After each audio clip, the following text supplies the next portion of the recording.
Vamos falar agora de fundos de investimento. Você pode investir através de fundo em várias classes de ativo, renda fixa, multimercado, renda variável. Então, são várias classes de ativos que você pode investir através dos fundos de investimento. Tá?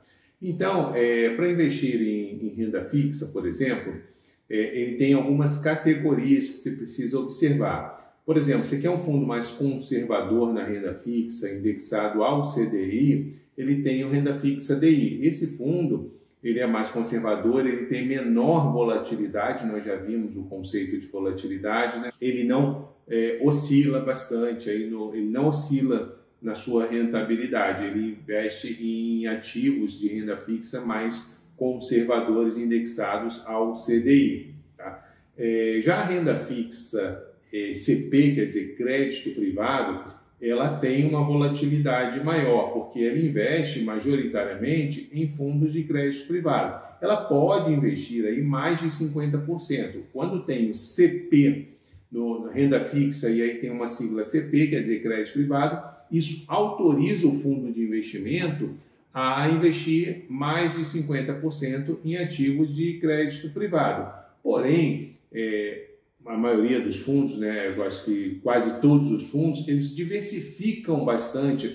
Eles não passam de 3%, por exemplo, do patrimônio em crédito privado, em um ativo, uma empresa de crédito privado. Eles diversificam bastante. Né? Então, é uma forma de você investir em crédito privado com bem menos risco, pelo fato aí de não concentrar. O outro fundo é a renda fixa de inflação.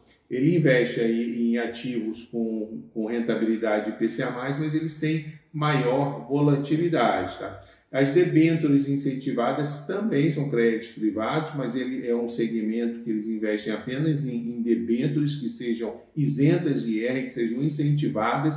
Então, esse fundo ele já tem essa característica, ele costuma ter uma rentabilidade aí, bem atrativa em função de ser crédito privado, de ter uma melhor rentabilidade.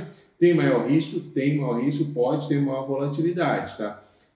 Mas ele é isento também de IR, então ele apresenta aí um risco-retorno aí considerável. Então, é um bom fundo também para diversificar na carteira. Tá? Falar de algumas características, então vimos na renda fixa, tem a parte que é bastante utilizada também.